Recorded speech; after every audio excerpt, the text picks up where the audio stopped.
আসসালামু আলাইকুম প্রিয় বন্ধুগণ। এই যে আমার সামনে দেখছেন, আমার হাতে একটি এয়ার ফিল্টার, পাওয়ার টিলারের।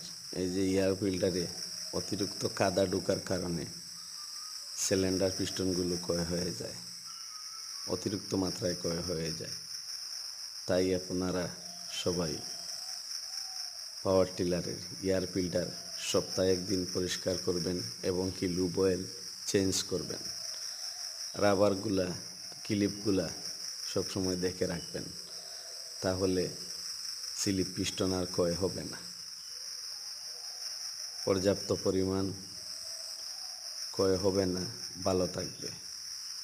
তো একটা ইঞ্জিন সুরক্ষিত রাখার মেইন প্রধান হাতিয়ার এই এয়ার ফিল্টার।